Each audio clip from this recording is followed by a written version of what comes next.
Hello and welcome to my podcast, Conversations with Cornelius, where I, Cornelius Patrick O'Sullivan, discuss, chat and hypothesize on all things from fatherhood, marriage, comedy and everything else in between. From time to time, there will be special guests, but mostly it's going to be me and some regular contributors, including my main squeeze, Noelle Patricia O'Sullivan, aka the wife. So sit back, relax and enjoy Conversations with Cornelius.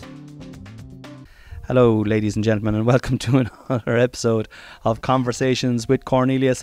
I'm your host, Cornelius Patrick O'Sullivan, and today I am in the good room in my house, and it is sometime in March. I don't really know, nor do I care, but it is March and the sun is beaming in my unclean window that I need to get cleaned. I need to get my windows cleaned. Does anybody know a good window cleaner? Let me know if you do. I need to get them cleaned. The sun cleaned. They're so, but do you know when the last time they were cleaned? A brilliant company in Cork actually called JC Window. JC, you know them as well. JC Window Cleaning. JC Window Cleaning. Yes, indeed. They came down and did a great They're the job. business. I used to get a crowd called the Go-To Guy, but they're gone. I've tried to look for them. There seem to be charlatans. They're gone off the face of the earth. But anyway, nonetheless, I'm in my sitting room. The fire and the stove is going. I've just been outside in the sun prior to this, doing some Wim Hof breathing, 3 sets of 30, and I did some kind of chi energy healing as well with today's guest. And we've had a beautiful conversation even before we even started today's podcast. But today's podcast is going to be really, really interesting. I think so. It's going to be one of the more offbeat episodes, so yeah, tune in and listen to that, and you're going to have a good time. How am I? I'm great. Thanks for asking. I'm great. I'm absolutely fantastic. I'm on tour, still on tour, and I've just added some dates, some Cork dates. So if you're living in Cork, go onto my website www.corneliuspatrickosullivan.com, and I've got new dates in Fermoy, Mallow and Clonakilty with my show A Bird in the Hand. Yeah, that's it. That's all the kind of housekeeping stuff done. That's nice and tight, concise. I can feel people typing www. Well, there was 4 W's there, I think, was that? No. 3. Yes. 3. I can feel people typing that in right now, corneliuspatrickosullivan.com, and purchasing tickets to my shows. Thank you guys. I appreciate it. Fair play to you. You've great taste. Today's guest, without further ado, okay, today's guest was a groomsman at my wedding. I'm looking at a photograph of my wedding on the mantle there, and I can see you. I can see you in there it. We are. God bless you. Would you look at us? You were one of my groomsmen. I had 4 groomsmen, and we got married in Amalfi 10 years ago this September. 10 years, yeah. And we're 12 with Noelle now, and yeah, good times. Great times, brother. Great times. Yeah. And yeah, today's guest was a groomsman at my wedding. He's one of my best friends in the whole wide world. He is a gentleman. He's an intelligent, clever, alternative thinking human being, and I love talking to him. Ladies and gentlemen, put your hands together for Conspiracy John. Hello, John. CJ. Hello, CJ's Cornelius. CJ? Yeah, you can go CJ. That means CJ. Yeah, it's definitely less conspiratorial anyway. Welcome to the podcast, CJ. Oh, yeah, great to be here. Yeah. It's first time we've done a podcast, or I've done a podcast in this room. In this room, yeah. Yeah. I love it. I like it. Beautiful day. Great to be here. Great to be here hanging out and having a bit of crack. Yeah. We're going to go on a hike after this. Yeah. A little bit of a hike. And it's not often we get to spend time with each other, John. It's not often we get to spend... And it's a rarity. There was a time when we spent a lot of time with each other. Yes, we did. We had a jolly old time for many years. Back in the good old days of the aforementioned Go-To Guy. Yes. Yeah. It was great. We had a little company, window cleaning, kind of a maintenance company, but it turned into a window cleaning company. Yeah. There were some good times. It's not often you spend that amount of time with somebody either. No. You know, it's a rarity in life to spend countless hours every day for a period of years. Yeah. You really get to know people, like, you do. You know? You do. It's good. Yeah, and it was a carefree, like it wasn't carefree when we were in it, but looking back on it, it was a kind of an old carefree time. We were like, you know, in our 30s, like in our early 30s. You might have been in your late 20s when I met you. Late 20s, yeah. Late 20s. Fucking, we similar kind of backgrounds. We both had kids early in our early 20s, and so we both had that kind of commonality between us. And we met in a call centre in Abtran in Cork, and we kind of, I don't know, we just drifted towards each other. Like over time, our energies seemed to fucking attract each other, and the next thing we were like fucking starting up businesses. I think we must have had some good banter in there, thinking back of how did we attract to each other. We were sitting close enough to each other in the pressure cooker environment. Numbers. I remember you coming in, and you always dressed well, and I remember talking to you, and you were always like, I want to get into training here now, because it was shit. The job itself was shit, but we all hated it. But I used to be watching you going, this cunt has a bit of ambition, I want to get into training.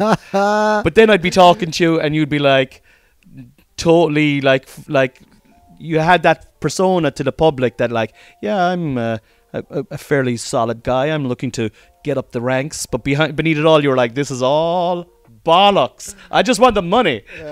Well, at the end of the day, it is only about the money. I think there's a lot of drama around like careers, and like at the end of the day, you're selling your skills to somebody who's willing to buy them to do a job, and like it's a transaction. It's a transaction, exactly. There's no need to get emotional about it, you know. But definitely, I suppose it's good to look more ambitious, and you know, I would be ambitious now, to be fair. Like if opportunities kind of arose and passed themselves to me, I would take them.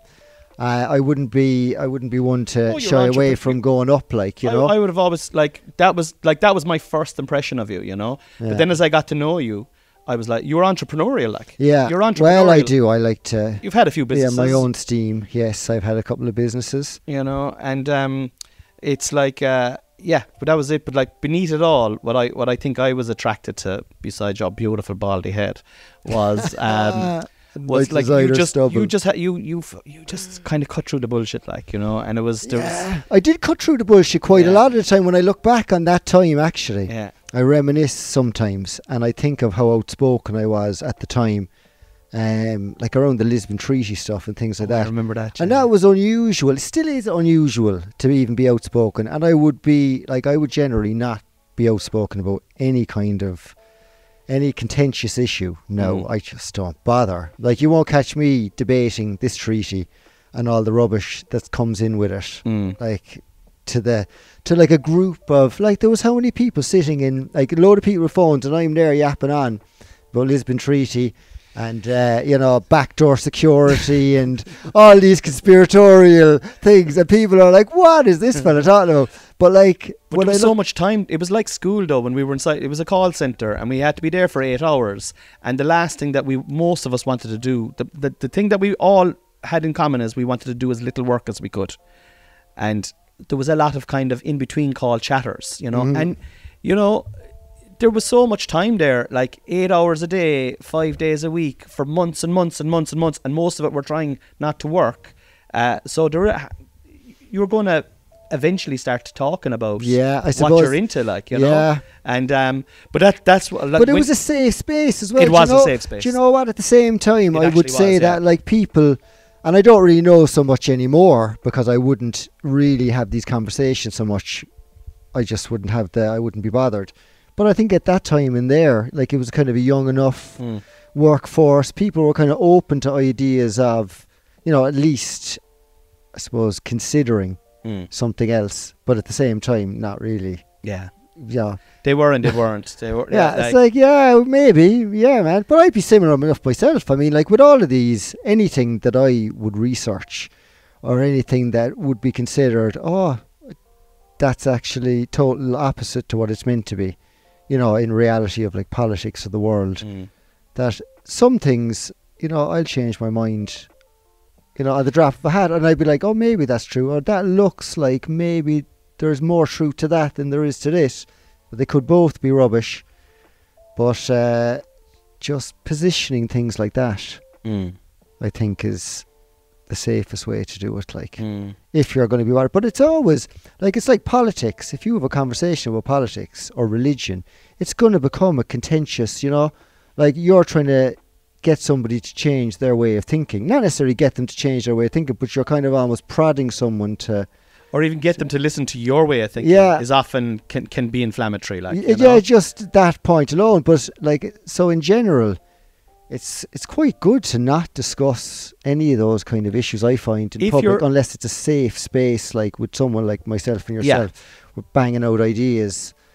Like, I feel with you, you could give me a point and I could say, well, look, John, I don't really agree with that because of X, Y, and Z. And you'd be like, okay, yeah, well, just agree to disagree. So, and like, we'll move on to the next one. Whereas, you know, in probably the reality of things, you know, if you question someone's beliefs, they'll get their back up straight away. Do you know what I mean? Like, you might say, look, well, look, I'm a Protestant and I think Protestants are the chosen. And I'd be like, well, no, I'm Muslim actually. And whereas you and I would kind of go, all right, okay, that's grand, you're Protestant and I'm a Muslim, let's will we smoke a J? Let's do it. Right?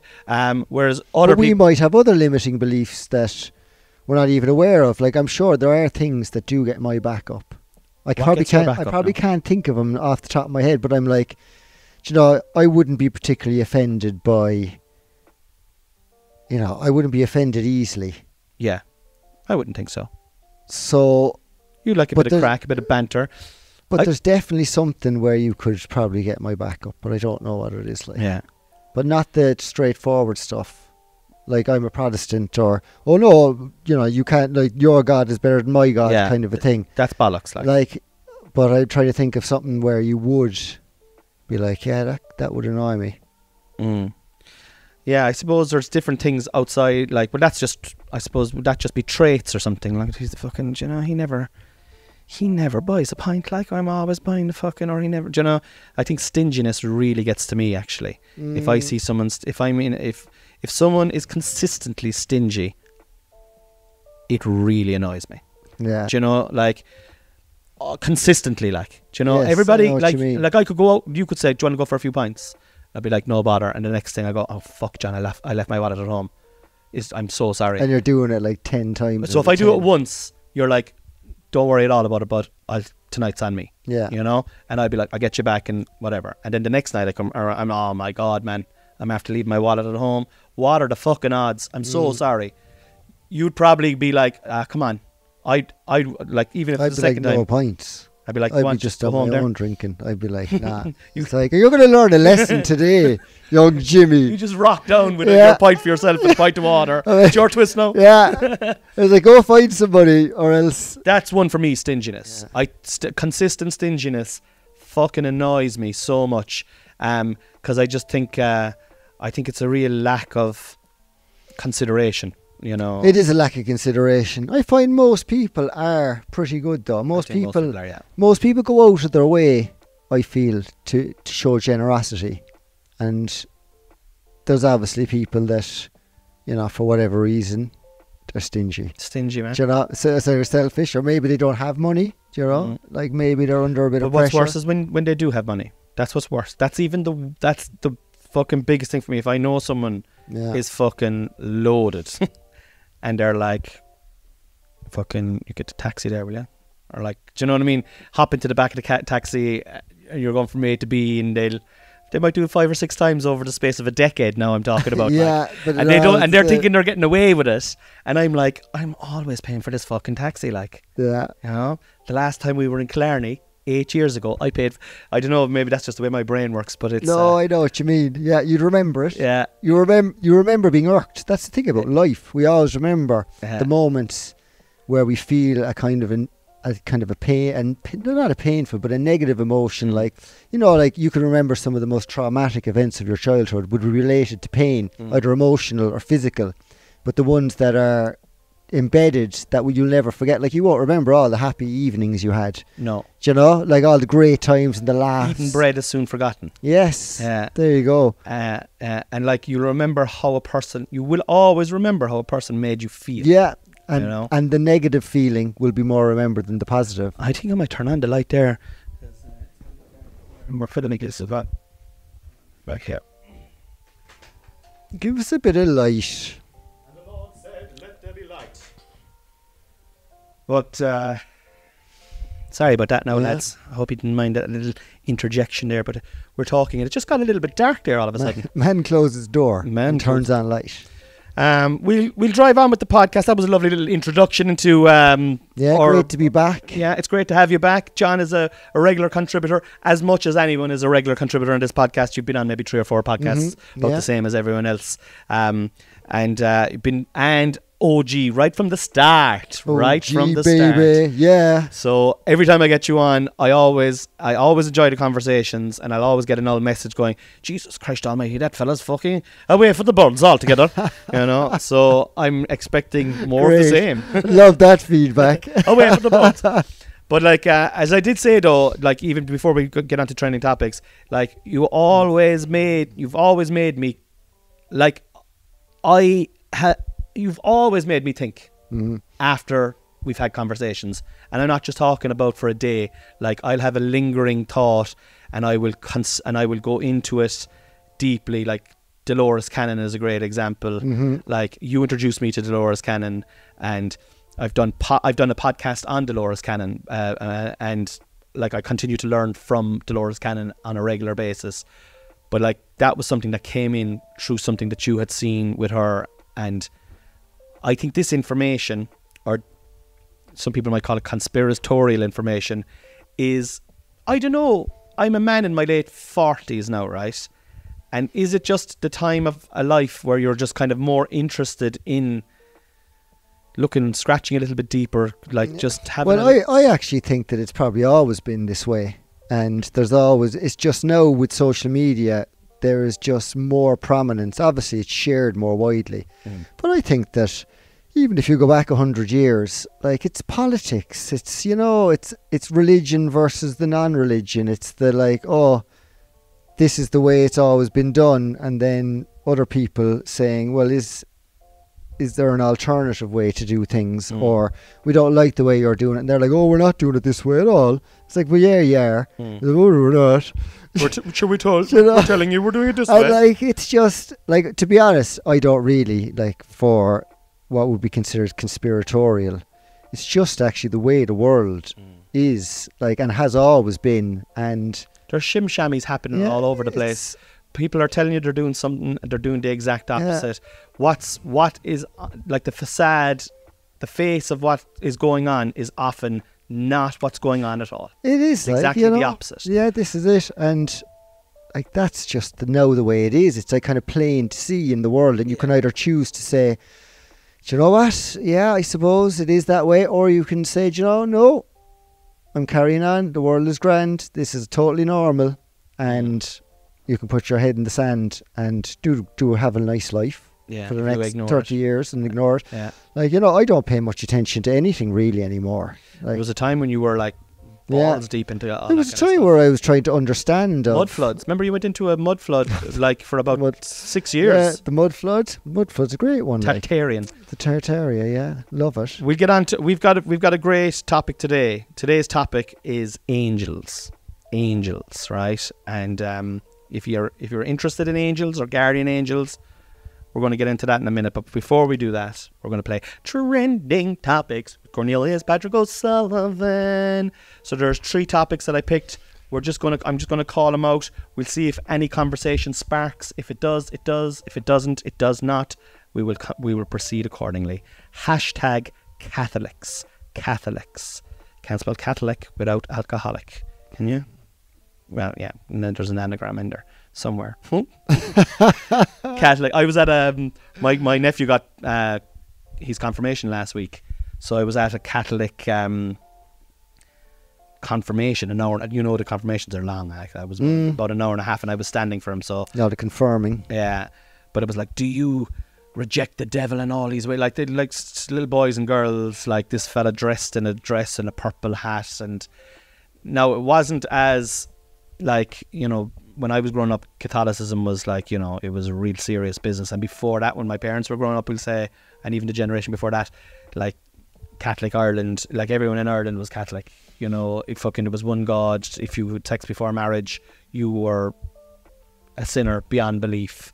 And it had a lot more power, the Catholic Church. But they're still there. They're still clinging on, man. The church was full to the fucking brim with mammies and daddies and their boys and girls, and there was small boys and girls sitting up the front of a church, and there was a man in a purple robe going, "Do you reject the devil?" You know, and they were like, "Yes, we reject the devil." Do you know what I mean? It's weird, like. Oh, it's very weird. It's very ritualistic. The whole process. It's essentially brainwashing, and you have a particular way of thinking. You have a whole population thinking that way for a period of like 50, 100, 200, or if you go back to the Roman Empire, like thousands of years of belief systems, like, So powerful stuff.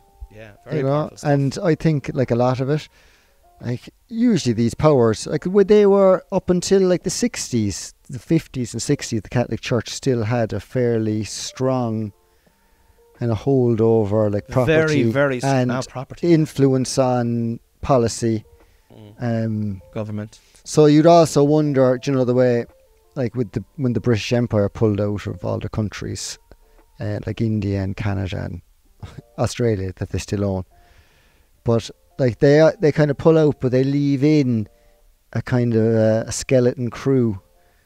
And you'd imagine the same was true of like Catholic Church when they pulled out of their assets within countries. Like if they had that level of power, as we're led to believe, if it's true what we're told, you'd imagine the Catholic Church still has a massive influence on the day-to-day public policy and the way the politics of the country goes. Like, well, it's interesting because I would consider myself a spiritual person. I was brought up Catholic. I'm bringing my kids to a Catholic school. They're going to do their communion and confirmation, but they're only going to do it because all their friends are doing it, and we're a traditional Catholic community. And I couldn't be arsed going into a spiritual conversation with a 12-year-old boy. I think you'll find your spirit. Because there's certain aspects of Catholicism that I think are quite good, actually, by the way. Well, the message is beautiful. And I think Jesus was around, and but I think it's the it's like the ritual and the process and the kind of... There's a lot of fucking monetization behind it, and when there's monetization behind it, there's a lot of... Yeah, like there's good people in bad structures across the globe. There's a big gap, though. That's one thing, like as you say, there is a great message there in the religion, or in the Catholic religion. But because it's been so villainized over the last 20, 30 years with the scandals, now there's a spiritual vacuum for a lot of people, whereas like people would be slower, like, because there is, like, as we're probably going to discuss in a minute, as in like we would tend to believe that there is a higher power and that we are part of that, like, and that we're connected with it. And whether you're connecting with that through going to church every day, every Sunday, and believing in that God and praying to that God and praying to his angels. But when you lose the spiritual outlet then like for a lot of people, they'll have turned their back on any sort of... I'd imagine there's a lot of atheists out there now in comparison to before, people who would be not really believing in much after death or much beyond this. I have a few friends now and they're atheists, and the older I get, the harder I find to relate to them, and I wouldn't say, like, I don't know, I have to choose my words carefully here because I don't know exactly how I want to express myself. But the older I get, the further away from the friendship I'm drifting.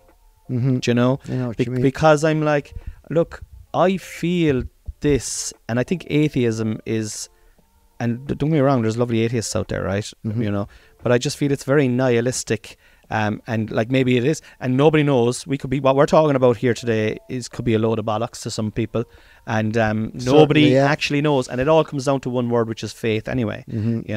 But I find it a very nihilistic approach, and like even what we're like a lot of times when I try to engage in a debate, and I'll use, like, I might talk about Dolores or I might talk about Bashar or something like that, they'll be like, "Oh shit, what the fuck are you talking about?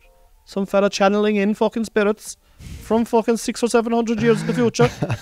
Honey, would you put away that fucking cannabis, will you? And fucking drink this fucking absolutely perfectly good for you pint of fucking liquid danger. When you hear it, it always does sound ludicrous, though, doesn't it? It's no more far-fetched than but it's no what more Jesus far-fetched, exactly, has said, or Moses parting a sea, or like there's no more. It's no more. It's all far-fetched. But it's an outlet, as in, whether you've religion to have that outlet, or we're a spirit coming from somewhere else.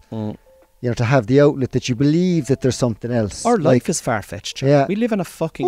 we live in a fucking planet, speck of fucking dust, travelling at trillions of miles an hour through fucking a galaxy of uncountable stars. No idea how we got here. It's all fucking hand-me-down information. The whole place is falling down. Is it like the world is just like an insane asylum? There's a fucking genocide happening over in Palestine, and it's being funded by who we think are the good guys, the Americans. Sorry to all my American listeners out there, but you're arming Israel, and they're committing a genocide.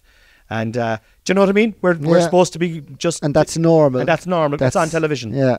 There you go. Have a look at it there on television. Like, things like that are just farcical. It's ridiculous. Anyway, hashtag 17. Oh, I wish I was 17 again. Stone walls and the grass is green. 17 is a real beautiful time in life, because you're probably still living at home. You're probably still in school. You're getting regular erections. Yeah. You're like, everything is fucking wondrous. A few cans is wondrous. It's exciting. Going out in the everything green is exciting. Kick a ball. Oh. Yeah. The no responsibility. I think it's age 17 is kind of the last year before there's something expected of you. When you're 18, look, you can vote now, you can drink. Yeah. You're going to have to get a job. Yeah. Immediately the boot is put in. Up your hole. Yeah. And you're like, sort this out. No, you haven't sorted yet. You have the bank you're account. 18. For fuck's sake. Get in there, you fucking idiot, and get a bank account open. And go in there and where's your CV? Walk up and down the town there and go into everyone. Like, that was the way it was for me anyway. Yeah. And I had a job at 17, I think. I think I worked in McDonald's. I worked in Burger King. Yeah. Not in Burger King, Burger Land. Bought myself an Inter Milan jersey with my money. It was like one of my first, when you make like €50. I was like, I'm going to buy that now. Nice. Yeah. Inter Milan. Good Inter Milan, yeah. Going well. Top of Serie A at the moment. Handy. 17 as well, like, you'd be shifting girls. Like, you'd be getting the shift. There'd be the excitement of... You might have a girlfriend. You'd be making plans with your friends that you're in school with about trying to get. There'd be where are we going to get an underage? Or where are we going to get a fucking ID, an illegal ID? Stuff like that. Who's going into the offie? Who's going into the offie? We're standing outside the offie. We're getting some young fella to go in. Get me 6 Dutch Gold there, please. Go in and get like 24 cans. We used to be sending people in for 24 cans. Yeah, go in and get a slab of Dutch Gold. And your man would be like, okay. Terrible. And fucking great though. Great times, yeah. And as you said, carefree. I didn't have many years of carefreeness at all. I find it hard sometimes to remember when I was carefree, where I went to school. I went to boarding school at 13, and I think really from then, when I was 13, I was in school and I had away from home for 3 weeks. Every 3 weeks, I'd come home for a weekend, and I had to make my own bed and ration out my own food, and carefreeness was gone. I know that doesn't sound. It was good. It definitely helped me in later life, but I'm not going to do it with my kids, man. Fuck that. They're going to be running around barefoot and fucking, It's nice to give them a bit of an opportunity of carefreeness, because when it's gone... It's gone forever. It's gone forever. Unless you've a load of money. Unless you've a load of money, yeah. But even once you've got kids, the responsibility of children always means your carefreeness is slightly limited, because you always have the potentiality of how something happens. So... There's always, did so-and-so come home? It's like, oh no, he's not home yet. And then immediately you have this kind of... Where is he? Where is he? It's like, did you not give him a ring there? Not answering. So just even having that then means the responsibility, once you have kids, just even a tiny little act like that pulls you back into this. There's no carefreeness here, like, you know. And it's like we both had kids young, right? And like, how old is your daughter? How old is Laura now, your oldest daughter? 22. And my Dylan's 25, right? And he's gone now, and like he's like, he never lived with me anyway. He lived with his mum all the time, you know, and I would have had him at weekends, and I was a weekend dad, which had its, you know, people say it was easy and stuff like that. You know, it was not a nice way to be a dad. It was not a nice way to be a dad at all. And I definitely, in the past, especially when I was younger, I was guilty of being a dickhead. Do you know what I mean? Not fucking spending enough time with my younger son, with my son. And, you know, I've talked to Dylan about this, and we've great relationship now, and it's brilliant. But like he'll come out every now and then. He's with his girlfriend a lot of the time, and he works now, and he's out of home and all that kind of carry on. Full-time job, yeah. Nice. Yeah. And Casheroonies. but he's like, I had a conversation with him recently, and he was like, his job now, he likes his job, but he doesn't love his job. He likes his job. It's close to where he lives. It's in an industry that he likes to do weights, and he works in a gym, and he likes his job, right? But he was like, he was saying to me at Christmas about, you know, should I be looking to kind of, you know, better myself, you know, my career and stuff. And I actually said to him, he loves soccer. He's just balls deep playing for Borough Celtic, wants to play soccer. This is like in the worst division of all the soccer teams in the whole of Cork. Just loving it. But he takes it seriously. Yeah, and yeah.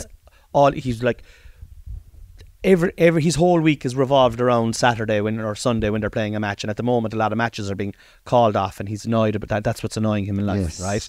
How fucking bad. That's great. When I was 25, there was a lot more things worrying me. But anyway, he was like, 100%. Should I be concentrating on getting a better job? And I said to him, man, you're living the dream. You're living the fucking dream. You've got a job there now where you just have to turn up, and it's easy enough. You just have to do your A, B's and C's. It's giving you enough money to get by to spend all your time on your passion. You're a young man. You're living your dream. Just fucking enjoy it. I think a lot of people are like, oh, I need to do this. You need to get on to the next step, up onto the next, What kind of fucking step you're on? Enjoy the step, yeah. I think that's a good, wise words for, especially for kids, but even for all of us. It's what I would have wanted to hear. You know, even nowadays. If my old man had said that to me when I was 25, if he said, what are you doing? And I'm like, I'm just kind of fucking working away here in Abtran, but I'm trying to get my comedy off the ground. What I'd want my old man to say to me is, you fucking drive it on. Yeah. Do that there now. Keep doing that. Is that what you want to do? Doesn't matter. The money is fucking, like, we all need money, but like, it's not, if you make it your God, you'll never have enough of it. I don't give a fuck what anyone says, you know. Yeah. 17, huh? The last time we spent with no responsibility, both of us probably. 17. Take me back. Be nice. Cheers. Last one, #gold. Just saw it trending. I was like, gold. I've never talked about gold before. I don't own any gold. Do you own any gold? Don't own any gold. It's supposed to be a powerful metal by all accounts. It's a good thing to own. Yeah, it's a precious metal. Yeah. Do you have a gold wedding ring? What colour is your wedding ring? It's gold, I think. Yeah. Is it? Mine is silver. White gold. White gold. Yeah. Oh, I remember when that was all in. The white gold. I'll get white Still gold. in. Is it still in? Here you go. That's your both are. Yeah. Sure, I suppose it always be. What's the difference between white gold and regular gold? White gold is yellow gold, which has been turned white. It's yellow gold that had a load of kids. If you leave it in like a solution or something, you can corrode off. It's kind of like metal plated. All right. So if you take a white gold ring, and like even if you're wearing out, like mine kind of rubs a bit there now because it's not smooth, but if you had a smooth one, and if after a couple of years it will automatically just start to turn gold. Oh, that's kind of cool. Yeah. That is kind of cool. Then you're like, oh, look how long I'm married. I'm married so long now. My wedding ring is gold. Yeah, there you go. That's kind of cool. You can get it replated if you want. What a lovely story. Lovely story about gold. Now, gold. What's monatomic gold then? Is that the one that you can ingest, is it? It has all sorts of magical properties, apparently. I've heard about that. I don't know too much about it. but I have come across it. Is that what the Anunnaki? They said the seas They are were full of taking- monatomic, or they were trying to mine it out of the seas. But anyway, look, we don't know. We'll never know. Let's get on to the Anunnaki. Send them a text. Dear Anunnaki, how are any bit things? of gold. What's the story with monatomic gold? So I'm going to... that concludes Trending Topics with Cornelius Patrick O'Sullivan. And what I'm going to do there now is I'm going to play a little clip of Dolores Cannon, and we're going to talk about angels. But here's Dolores Cannon talking about guardian angels. Dolores. Into a life is never alone. They have a guardian angel that's assigned to them when they come into the life. They have to be with you your entire life.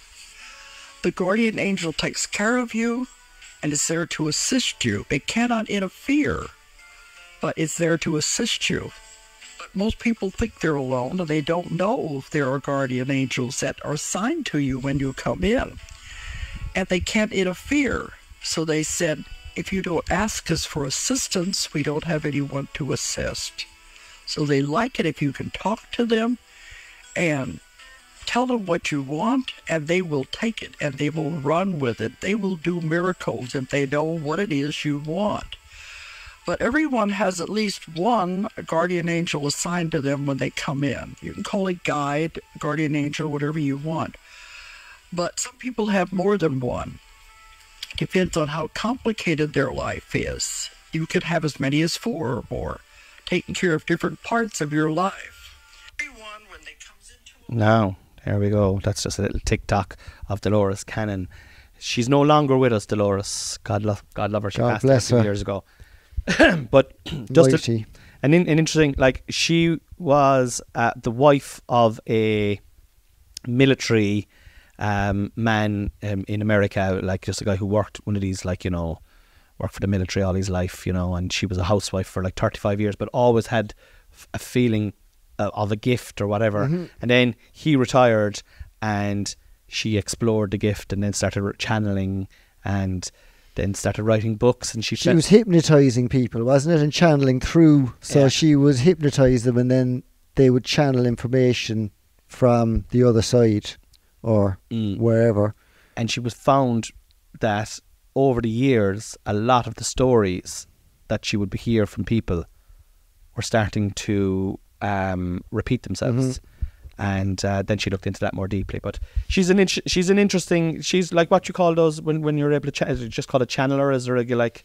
Well, she's actually a hypnotist, is what she is, and She an channels author. as well, though. She channels directly herself. Well, she did channel. She doesn't do it now. And her daughter, I think, But as in, does this spirit speak through her? through her, yeah. Really? Yeah. I didn't realise that. I think so, yeah. Yeah, I thought she always was just the hypnotist and the facilitator.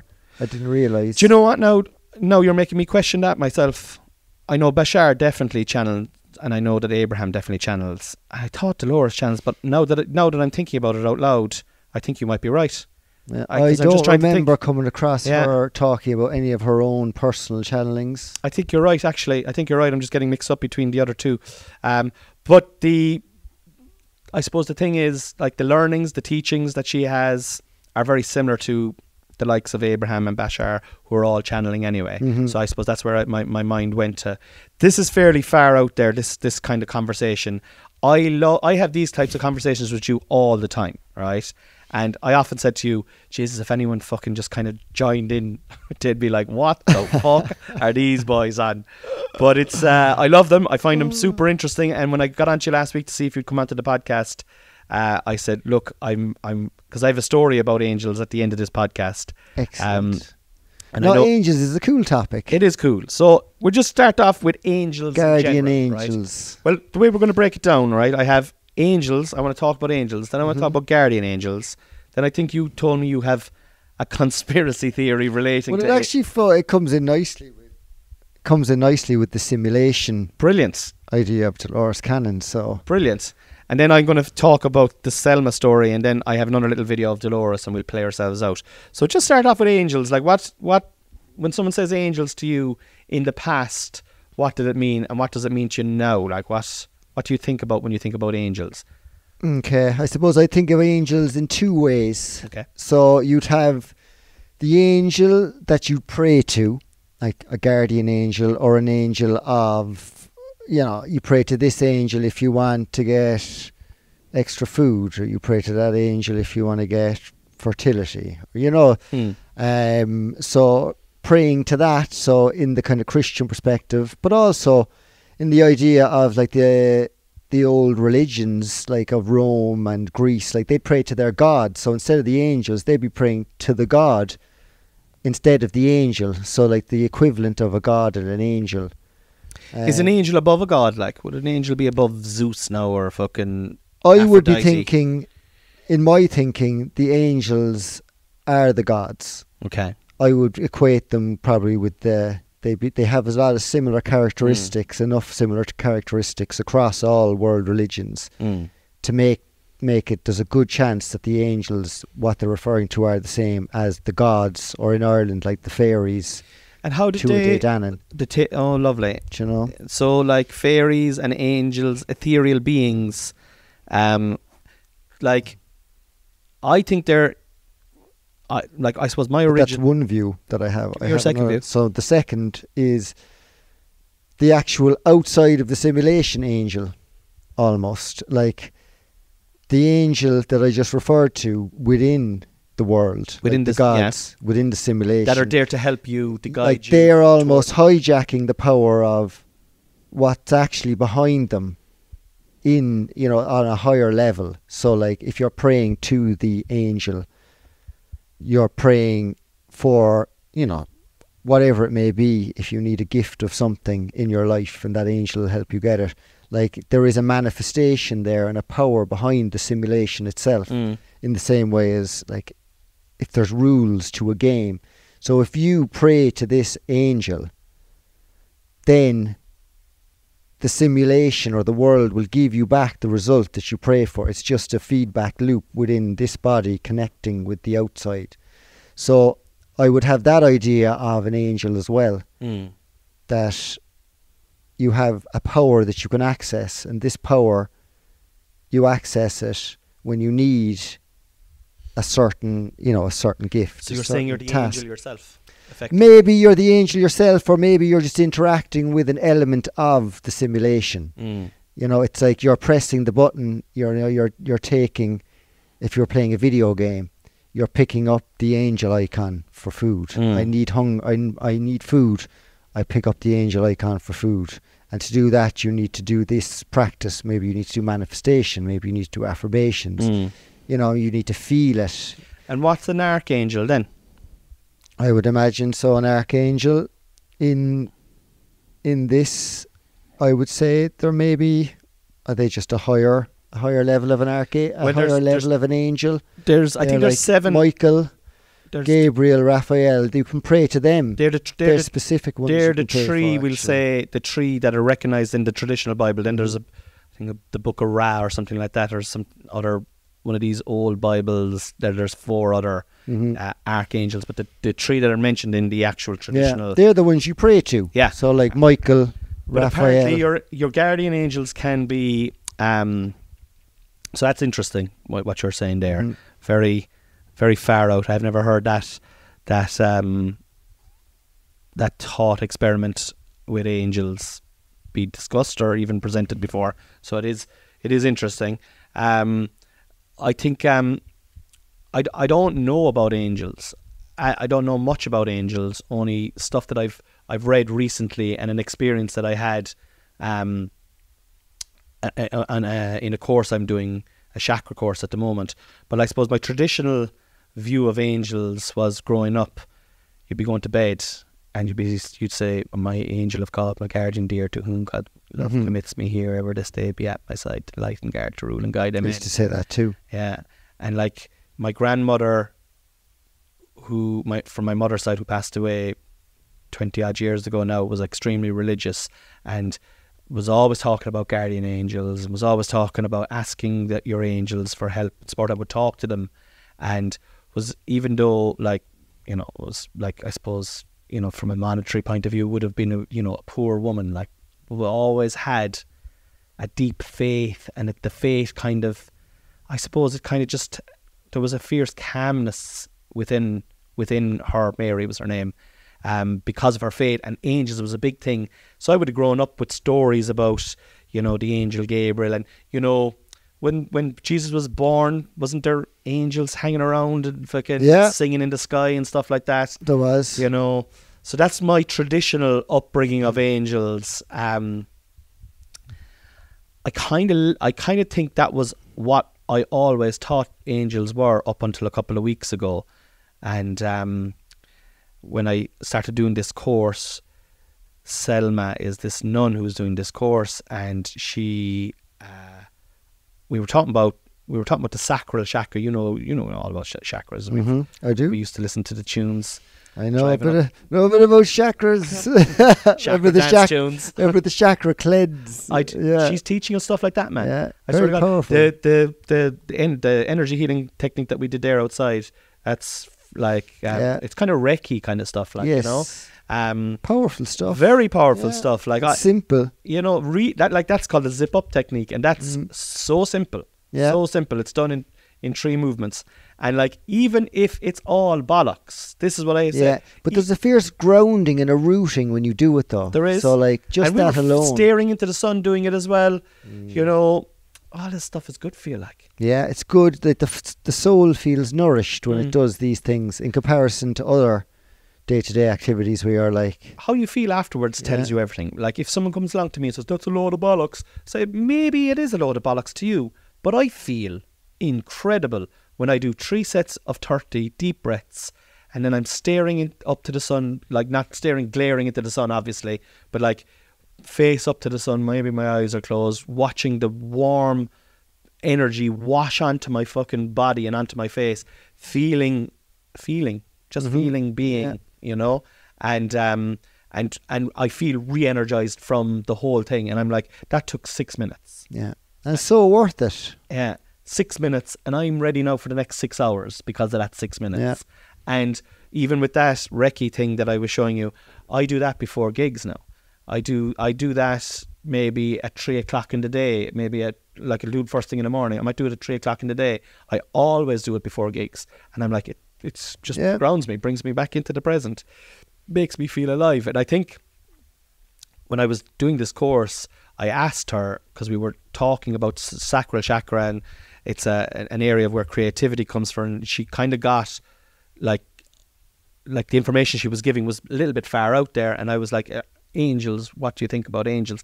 And I was expecting her to give me a real religious response, and like her body kind of just changed, and massive smile came across. She was like, I totally believe in angels. I totally believe in angels. Angels are a very real thing. And she proceeded then to very cool to tell us a story. Will I tell you the story? We're flying on the podcast, and we've time for the story. Tell the story. Yeah, we'll tell. Have you? Oh, when you're ready, tell the story. I finished. Yeah. I'll tell the story. So she said she's a nun, right? Okay, living above in the Nano Nagel Center, and a like really beautiful person, moves elegantly, like is in her late 60s, early 70s, and has dedicated her whole life to God. She's a Catholic, right? And that's her faith, and God is her everything, and she's the most generous person. She's so happy, she's so generous of her time, of her spirit, of her energy. She's kind, she's compassionate, she's everything that you'd want in a nun, really, to be honest, you know. And I am not into I'm not into going to churches and going to mass and stuff like this, and I wasn't sure I'd be into what her background was, but she doesn't foist it upon you at all. Yeah. She's there teaching us about chakras. She taught, I did the course before Christmas on this energy healing, and which I was never taught in any form of Catholicism in my whole entire life. So anyway, long story short, she was in Mumbai 20 years ago, a young nun, or maybe a middle-aged nun at the time or whatever, and was working in a monastery there, and she had to do a job. She's Indian, is she? She's Indian, yeah. And she had to do a message in the main street of Mumbai, Patrick Street in Mumbai, right? And as you can imagine, there's 1 billion people living in India, and Mumbai is a massively overpopulated sitting Delhi is what it would have been called back in the day, New Delhi and now Mumbai. And she got knocked down by a motorbike. Right, she was crossing a street. She got knocked down by a motorbike and was left for dead. Like, got knocked down badly. Right, and anyway, some fella picked her up and off the side of the street and carried her to a local hospital. Brought her into the local hospital. They got her a room. Got her, like, she was unconscious. I think she was on life support machine and stuff like that for a day or two. And she was like on death's door anyway, basically. Yeah. Right. Anyway, thankfully this fella went through her bag, got her phone, and rang the last number on it, which happened to be the monastery where she is. And he said, look, I'm really sorry to tell you this news, but like this, I think one of your nuns are after being knocked down here. I'm at this hospital, St. Patrick's Hospital, Mumbai. You know, Mumbai Street. Come on, number 1 Mumbai Street, St. Patrick's Hospital. And she's here anyway, and she's on the life support machine, and you know, so the nuns were like, oh my god, this is fucking, oh my god, all right, okay. So they ran down anyway, and they fucking got to Selma's side, and long story short, 3 weeks later, she made a full recovery, right? And they couldn't believe it anyway, and they were trying to figure out who'd picked her up and who'd brought her to hospital, and could they find this person to thank them, and nobody knew who the person was, and they couldn't find her or anything. And she was on her phone, and they were trying to get CCTV and all this kind of stuff. So she wanted to check the time of the phone call on the phone, and picked up the phone, the last dial phone number. The phone call never existed. No way. Yeah, the phone call had never existed. There had no phone call had been made from that phone on that day. There would only been a phone call from the. Now someone could say, look, the phone, your man deleted it by accident or whatever. So and that's what I said to her, and she said, she goes, I pray to the Archangel Gabriel on a daily basis. She has a massive faith in angels, a huge faith. Archangel Gabriel and in particular. And in particular, and he goes, I know that I was saved by an archangel, and my time on this planet wasn't over. I am convinced of it. No one ever found out, like, you know, this man went out of his way and all that kind of stuff. Now, I don't know if that was just a random act of kindness by another soul like yourself and myself who was walking around and did that. But that's the type of faith that I admire greatly, you know? Like, that gives me hope to go on. Yeah. Do you know that kind of way? No, it's a nice story. And it is, maybe it's just a story now, maybe it's just a parable or whatever. But no, it's like just to see that in action. And like, she's over here now. She's here now, and she's like, I'm doing the course up there now at the moment, and a few people have got onto me on Instagram going, oh, what's the story of this course? It's actually one of my followers goes to the course now as well, and I had another message from another person there during the week going, you've been talking about Nano and Eagle Centre there, how would I find out when the next, and I gave them their website, and there's people out there searching for reason and meaning, you know, and like, this may not be for everybody, but whatever fucking gives you solace, whatever makes you be a better person or look into being a better person, or like, but it helps to have something to kind of believe in as well, or to anchor to, and to have there's a bit of solace in it. It's like you're not in it on your own, you're being looked after by angels. You know, there's a bit of power. Like, I can do whatever I want, you know, you can call on them. God is protecting me and watching, or whatever, the power, you know, if you don't want to use the phrase God. There is great solace in it, whatever way whether it's going to church on a Sunday, or whether it's going to the Nano and Eagle Centre doing energy healing, or whether it's talking to angels, or whether it's doing affirmations, or whatever it takes to believe that there's something helping you. There's fierce power in that, I think. I think there is, man. I think there is, and like, even like asking them for stuff, like the universe provides me with perfect parking places. I've been saying it for years, man. I get always delivers. The best parking places. I rarely, like, sometimes, and another thing I've read, like she was saying, always go with your gut. She says your gut is a message from your angels. Always go with your gut. I always go with my gut now. We used to do it when we were in the van years ago. We used to say, follow the flow, it'll take you where we need to go. Yeah. And we would just fucking follow where you would be driving, as if you were being fucking, as if someone was entering your body and channeling, you were being channeled. And we'd end up in Wilton and we'd be like, all right, guided to here Wilton. we go. Come on, we'll get out of the van here. We'll go knocking on a few doors. But like, always follow your gut. If you've got a bad gut feeling, don't do it. If you're driving and if you're like, okay, if you got a gut feeling that, you know, fucking there's a speeding van above, you know, just slow down. That your angels are around you and they're guiding you and they're trying to. But if you ask them specifically, this is the thing, right? If you ask them specifically, and we'll play out now with a Dolores clip here again in a minute.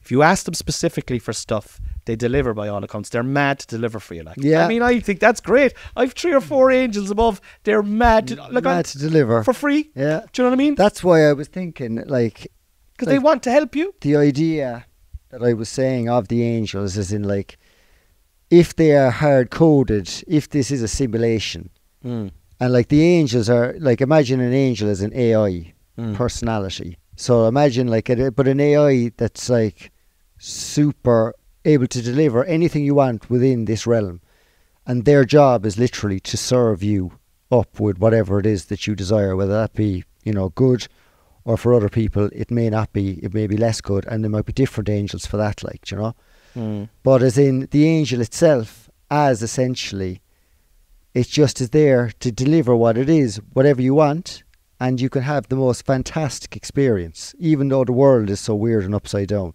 you can still have this cutting edge, dynamic experience where you don't have to worry, you don't have to be stressing, like that if you believe and if you have you have to put in the work of the likes of, you know, affirmations or, you know, some regular visualization of where it is that you want to go. Feel the feeling. Or even the praying, like as in if you're praying to your angels, like as in if you prayed to an angel for something every day for 10 minutes a day, I can guarantee it would have the same effect. The work towards it. And if you took the opportunities as they developed around you, I could guarantee that it would have the same effect as like doing an affirmation or a visualization. I think so. I think it's a form. It's a form of that anyway. Yeah, but it's like the universe is just designed to give you back what it is, and it's almost on auto generate. It's like just there. Yeah, that's all the time. That's. I'm not surprised that you've come in with something like that. That's boom, pretty fucking. There you go. Far-fetched. Like John's, a bit of AI in there. Basically, you're your own angels, and all you have to do is pray, and you'll get your vibe. But like, it is this like. Who knows? Yeah. Isn't Dolores Cannon's idea of the simulation as well, though, that like we are essentially all within our own simulations that are interacting together? Like her, isn't that her? That's that, like, exactly it. Like my simulation around the corner there doesn't exist according to but Dolores, to someone like. Around there, it does exist for them in their world. And once our worlds collide, both we have a shared experience. It's crazy. I like Dolores. I do. I genuinely think there's a lot of. I like Dolores. I genuinely think there's an awful lot of learning to, like, you know, because that's far fetched, right? Like to the lay person. If I said to someone here now, how are you getting on? We're inside in this room here. Do you know the room inside there that you think is the kitchen? That's not there at all. Not for us though. Yeah, that's just for us. That's not around at all. Doesn't exist. But Noelle's inside there at the moment, and she's having a great time. Yeah. Do you know that kind of? She's in her own world, so that's fine. Exactly, and you know, unless our worlds collide, we don't exist. Mind bending. We don't actually exist. But I think that idea, and what I presented about the idea of the angels, they're kind of on a par in terms of extremes, as in like there is both. They're in the same book. They're on different chapters. They're on the same book of a Dolores Cannon explanation of the world. And then if you take the one step higher, that we are all of that. We're the power that generates all of these menus. Like we're serving ourselves. Like we are the universe. We are Bill Hicks the God. A famous comic said it. He was like, "We are the universe experiencing each other exponentially through each other," and that is pretty much Dolores Cannon's mantra. And what I would say about Dolores is, I think there's so much beauty in what she has to teach, but there's also like that is a concept that I'm still trying to wrap my head around. I don't know now, Dolores, if I can go that far. Do you know what I mean? Dolores, I fucking Dolores, don't know. she's in the room. I mean, I don't. Dolores, She's there. The room is there. I can get on board with the old angels, but if you're telling me Noel's not inside the kitchen, you can go. Do you know what I mean? Like, it's hard to get the head around. But there's so many. But it's the same with Bashar. It's the same with Abraham. Yeah. It's the same with Jesus. It's the fun same to with the Prophet entertain these Muhammad. concepts as well. Like. It's lovely to explore them deeply Yeah. and to go into them so that you can have a conversation. And such to as this. experience, like, even that idea of that doesn't exist there now. Even having the 2 minutes where you'd sit and experience what does it feel like. Mm. You know, and you're like, yeah. 13 I can 13 just see. came up there now. What does that Oh, mean? very nice. We'll have to do to Google and that. Google the 13s. 13. Look, lads, I'll tell you what we're going to do now. It's been a beautiful podcast. We've hit the hour mark. Usually my podcasts are about 35-40 minutes long, but I knew today was going to go over. We're going to play you out Nice. with this. Tease. We've all lived on other planets. This is normal. As we always say, they are us and we are them. And when they're coming with the so-called abductions, all they're doing is taking care of their own people. So it's the soul that's reincarnated into whatever life they've got now as a human form that they're coming back to look out for, to see the progress of. They have come in to volunteer to help. But in the sessions, I'm finding out many of them are ETs that volunteered to come and help Earth. But it takes a special energy right now to generate the positive energy to help raise the vibration and frequency of the Earth. And they've come to help.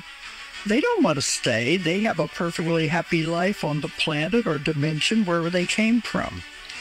So when they come, this is what I meant about you're taking care of your own people. Yes. Wherever you came from, they're going to follow them to make sure they're adjusting to the energy, make sure they can function here. So the so-called abductions is just adjusting their energy, making sure they're healthy, and they can live here. Thanks for listening, guys. Thanks, John. That's hilarious, the ETs.